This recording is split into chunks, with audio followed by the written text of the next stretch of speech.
नमस्कार। हर संदेश के इस संग में आपका स्वागत है। आज 22 जून है। 22 जून मेरे लिए बहुत महत्वपूर्ण है। इसलिए महत्वपूर्ण है कि 22 जून 1991 को मैंने राष्ट्रदूत की पत्रकारिता शुरू की थी। 22 जून को राष्ट्रदूत ने तत्कालीन सूचना जनसंपर्क अधिकारी श्रीकांत मंजुल के नाम मुझे संवाददाता का लेटर दिया था और 22 जून 1991 से लेके आज मुझे 34 वर्ष इस पत्रकारिता से जुड़े हो गए।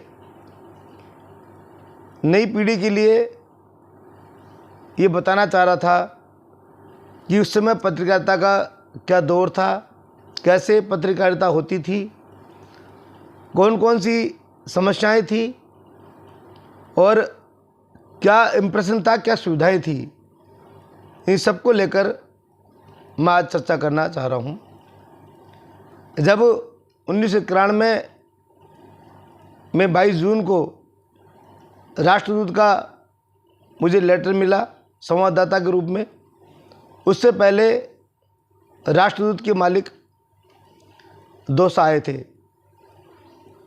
गांधी तिराहे पर जो हमारा स्पेक्टर स्टूडियो है वहाँ पर आए थे राकेश जी, और राकेश जी के जो पिताजी हैं हजारी लाल जी और मेरे छोटे बाबा है रामकरण जी जोशी, वो दोनों मित्र थे। और उद्घाटन समारोह राष्ट्रदूत का जो उद्घाटन है वो रामकरण जी जोशी ने किया था। तो पारिवारिक संबंध थे।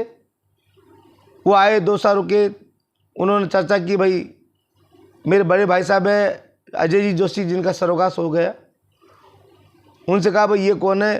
भाई साहब ने कहा ये मेरा छोटा भाई है। ये क्या कर रहा है? बोले ये फोटोग्राफी करता है और एमए कर रहा है पॉलिटिकल साइंस से। तो उन्होंने कहा अच्छा इसको राष्ट्रदूत से जोड़ो। तो मुझे बुलाया, मैंने कहा साहब राष्ट्रदूत कौन सा, क्या है ये?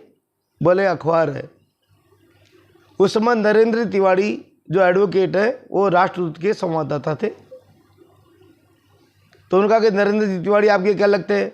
मैंने कहा मेरे चाचा है। तो राकेश जी ने कहा कि भाई नरेंद्र तिवारी एडवोकेट है, बड़े अधिवक्ता है, उनके पास समय नहीं है कि राष्ट्रदूत को समाचार भेज सके, तो आप राष्ट्रदूत में काम करो।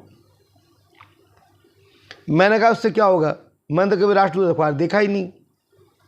तो जो उन्होंने राकेश जी ने जो बात कही वो आज मैं कहना चाहता हूँ। उन्होंने कहा कि बेटा अगर आपके पास में व्यापार है, इनकम का साधन है, तो नाम के लिए पैसा कमाने की ज़रूरत नहीं होगी। आदमी 2 काम के लिए पैसा कमाता है, एक तो अपने भरण पोषण के लिए और दूसरा नाम के लिए। बोले नाम के लिए आपको पत्रकारिता ही बहुत है, लेकिन शर्त यह है आपके पास में अपना व्यापार होना चाहिए। तो भाई साहब का व्यापार तो हमारे पास है, तो बस ठीक है, नाम के लिए आप राष्ट्रदूत से जुड़ जाओ। और ये बात मुझे आज तक क्लिक करती है कि जो अगर पत्रकारिता करते समय पत्रकार के पास अपना खुद का व्यापार है, तो फिर पत्रकारिता उसके लिए बहुत श्रेष्ठ साधन है अपनी पहचान बनाने के लिए और योग्यता को प्रदर्शित करने के लिए।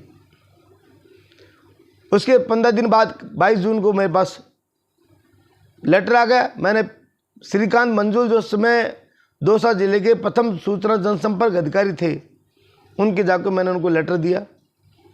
श्रीकांत मंजुल ने मुझे बहुत अच्छे से रेस्पॉन्स दिया और कहा कि बहुत अच्छा अखबार है, आप उसमें पत्रकारिता से जुड़ो, मुझसे जो सहयोग होगा मैं करूँगा। श्रीकांत जी मंजुल भी अब इस दुनिया में नहीं रहे, इसलिए मैं उनको आज याद किए बिना नहीं रह सकता। मैंने जब पत्रकारिता प्रारंभ की तो उस समय दौसा के अंदर जुगल किशोर जी शर्मा राजस्थान पत्रिका से पत्रकार थे, राष्ट्रीय सहारा से सुरेश जी कुमावत थे, दैनिक जागरण से महेंद्र जी शर्मा थे और नव ज्योति से दिनेश जी जोशी थे। ये हम पत्रकार थे और राष्ट्रदूत से मैं था। हम 5 पत्रकार थे। उन दिनों में नवभारत टाइम्स भी अखबार आता था, दौसा में जनसत्ता भी आता था और पंजाब केसरी भी आता था। पंजाब केसरी से कोई संवाददाता नहीं था, नवभारत टाइम्स से भी कोई नहीं था। जनसत्ता से केसी त्यागी जो लालसोट के थे वो पत्रकारिता करते थे। और दोसा गजट के जो संपादक हैं बजरंग सिंह चौहान, तो दोसा गजट भी था और बजरंग सिंह चौहान पत्रकारिता करते थे। ये पत्रकारों का दोसा का कुलमा था। शुरू में जब पत्रकारिता की प्रारंभ तो टेलीग्राम से समाचार जाते थे। एक कार्ड मिलता था टेलीग्राम ऑफिस से, डाक विभाग से, उसके माध्यम से न्यूज़ जाती थी। बड़े समाचार जो होते थे वो डाक से भेजने पड़ते थे लिफाफे के द्वारा। फोटोग्राफी भेजने के लिए भी डाक से भेजनी पड़ती थी, या कोई जयपुर जो जाता था उनके द्वारा ही फ़ोटो भेजनी पड़ती थी अखबार में लगवाने के लिए। और ज़्यादातर खबर एक दिन छोड़ के अगले दिन, मतलब तीसरे दिन खबर आती थी। मैंने आज जो राजस्थान पत्रिका के पहले संवाददाता रहे जुगल किशोर जी शर्मा, उनसे भी बात की। उन्होंने 40 साल तक 1975 से लेके 2015 तक उन्होंने पत्रकारिता की। और सबसे लंबे समय 2 साल में, जहाँ तक मुझे याद है, 40 साल तक अभी तक किसी भी व्यक्ति ने पत्रकारिता नहीं की, वो जुगल जी ने की है। वो अपने संस्मरण बता रहे थे कि वो भी टेलीग्राम से भेजते थे। उनके ज़माने में राजेंद्र जख्मी, दिनेश जी जोशी, सतीश जी गुप्ता पहले राजस्थान पत्रिका के संवाददाता होते थे। सतीश जी की बैंक में नौकरी लग गई थी। इसके बाद 1975 में जुगल किशोर जी राजस्थान पत्रिका में आए। पत्रकारिता की गरिमा ये थी सन 2000 तक कि जो भी जनप्रतिनिधि होता था वो पत्रकार के ऑफिस में जाकर वार्ता करता था, चर्चा करता था और अपनी खबर छपवाता था। पत्रकार कभी जनप्रतिनिधियों के पीछे नहीं भगे। पत्रकारों ने कभी भी उनसे ये नहीं कहा कि हमसे आपको वार्ता करनी है, कभी उनके पीछे नहीं गए। खुद जनप्रतिनिधि पत्रकार के ऑफिस में आकर वार्ता करते थे। जैसे मेरा ऑफिस था तो वहाँ चाहे राजेश जी पायलट हो वो आते थे, चाहे शैलेंद्र जी जोशी हो, चाहे किरोड़लाल जी मीना हो, जो भी जनप्रतिनिधि हो वो लंबे समय तक आते थे। जुगल किशोर जी शर्मा का अनुभव यह है कि चाहे नवल किशोर जी शर्मा हो, प्रसादी लाल जी हो, शैलेंद्र जी जोशी हो, महेंद्र मीना हो, राम किशोर जी मीना एमएलए हो, राजेश जी पायलट हो, किरोड़लाल जी मीना हो, कोई भी जनप्रतिनिधि हो, सोहनलाल जी बंसीवाल हो, जियालाल जी बंसीवाल हो, नंदलाल जी बंसीवाल हो, सब लोग पत्रकार के ऑफिस में जाकर ही वार्ता करते थे। वहाँ जाकर ही अपनी चर्चा करते थे और खबर को छपवाते थे। अब आप देखो वर्तमान समय क्या हो गया, हम सब लोग जनप्रतिनिधियों के पीछे भगते हैं। समय का चक्र है, कल वो हमारे पीछे आते थे, आज हम उनके पीछे हैं। क्योंकि पत्रकारिता में प्रतिस्पर्धा बहुत ज़्यादा हो गई।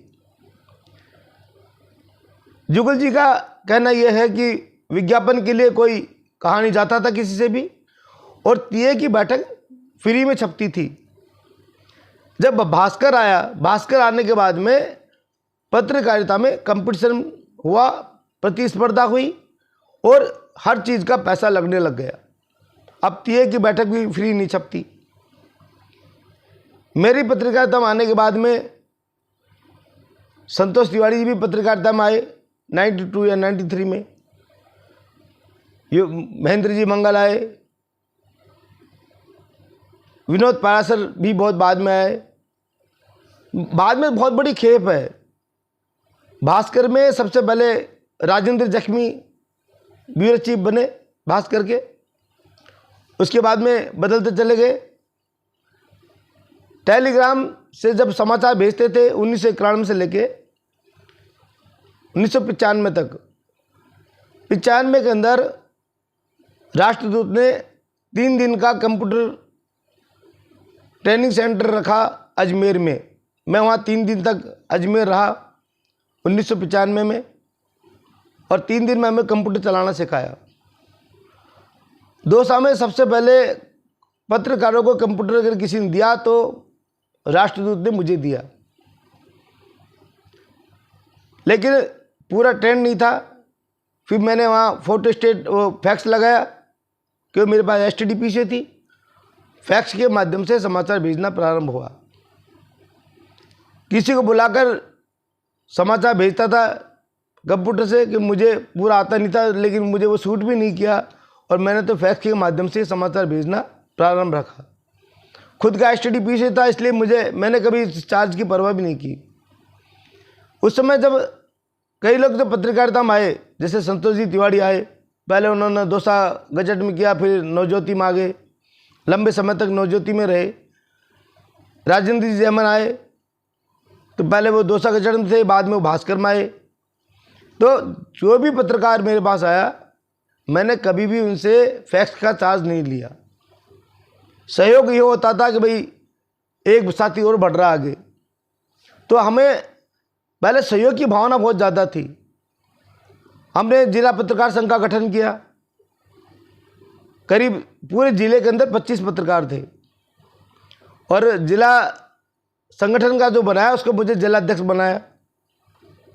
मुझे जिलाध्यक्ष बनाने में संतोष जी तिवारी का महत्वपूर्ण योगदान था। 10 साल तक उसका कोई गठन नहीं हुआ। आज के बाद उसके बाद शायद जिला पत्रकार संघ का गठन हुआ भी नहीं, क्योंकि बहुत से अखबार आ गए, बहुत से चैनल आ गए, YouTube चैनल आ गए, इतना आपाधापी हो गई। जब राष्ट्रदूत का प्रकाशन हिंडौन से हुआ और दौसा को हिंडौन में शामिल किया गया, तो फिर मैंने राष्ट्रदूत को कहा कि साहब मैं जयपुर की तक ही, क्योंकि जयपुर जब खबर लगती थी तो उसमें कार्रवाई होती थी। मैं 2 संस्मरण बताता हूँ राष्ट्रदूत की खबर की कार्रवाई के। एक संस्मरण था, एक ज़मीन का सौदा करने वाले थे, उनके खिलाफ मैंने खबर लगाई, तो उन्होंने जयपुर राष्ट्रदूत के कार्यालय में जाकर प्रदर्शन किया। 2 बसें लोग लेके गए, विनय जोशी हाय हाय के नारे लगाए। उससे मेरी राष्ट्रदूत में बहुत अच्छी इमेज बनी कि इनकी खबर बहुत प्रभावी है। मतलब जन आंदोलन हुआ। दूसरा, एक नेता के खिलाफ मैंने खबर लिखी। राजेश पायलट 6000 वोटों से जीते थे। जिस नेता को लेकर वहाँ नारे लगे किरोड़लाल जी मीणा के, तो मैंने लिखा कि राजेश पायलट की जीत में किरोड़लाल मीणा जिंदाबाद के नारे लगे। वो 6 कॉलम की खबर थी, मेन लीड खबर थी। उसका एक्शन ये हुआ कि किरोड़लाल जी को सफाई देनी पड़ी दिल्ली तक और बड़ी समस्याओं का सामना करना पड़ा कि आपकी वजह से राजेश पायलट चुनाव जीते। तो कहने का अर्थ यह था कि पहले अखबार की खबर पर कार्रवाई होती थी। ये तो एक बड़ी वानगी है। पहले 4 लाइन भी छपती थी तो अधिकारी को पसीना आते थे कि अखबार में ये खबर छप गई। आज क्या पूरा अखबार रंग दो, ना तो अधिकारियों को कोई परवाह और ना जनप्रतिनिधियों को कोई परवाह। तो आपाधापी में कई सुविधा भी बढ़ी है, जैसे समाचार का स्तर बढ़ा है, अखबारों का स्तर बढ़ गया, चैनलों का स्तर बढ़ा है, सुविधाएं मिली है, YouTube चैनल का माध्यम चला है, प्रसारण संख्या ज़्यादा हो गई है, लोग बहुत जागरूक हो गए हैं, शिक्षा का स्तर बढ़ा है। बहुत सी चीज़ें इस 34 साल के अंदर बढ़ती हुई भी देखी है। आज दौसा में करीब 50 पत्रकार हैं। मेरे ज़माने में 6 और 7 पत्रकार हुआ करते थे। तो समय बदला, समय के साथ साथ अब आज तो सब चीज़ व्हाट्सएप पर जाती है, मेल होता है सबका। पहले मेल वेल कुछ था ही नहीं। तो जिस ज़माने में पत्रकारिता करना बहुत कठिन था, उस ज़माने में पत्रकारों की बहुत सम्मान था, इज्जत थी। जनप्रतिनिधि खुद जाकर अपनी बात कहते थे, अपनी बात छपाते थे, अपनी बात रखते थे। जैसे जैसे प्रसार बढ़ा वैसे वैसे उल्टा काम हो गया। अब पत्रकारों को नेताओं के पास, अधिकारियों के पास जाना पड़ता है। पहले सूचना जनसंपर्क अधिकारी से प्रेस नोट जारी होता था, उसको एक व्यक्ति रामलाल जी जो मौर्य थे वो सारे पत्रकारों को जाके बांटते थे। आज सब मेल के थ्रू आते हैं। संवादहीनता धीरे धीरे बढ़ती जा रही है। जिन लोगों के पास में हज़ारों फॉलोअर्स हैं, उनको बात करने वाले 2 आदमी भी नहीं है। तो ये संवादहीनता बढ़ी है और प्रसारण बढ़ा है। मतलब देखो, संवादहीनता भी आ गई और प्रसारण भी बढ़ गया। ये समय की चक्र है, कभी समय ऊपर आता है, कभी नीचे जाता है। धन्यवाद, नमस्कार।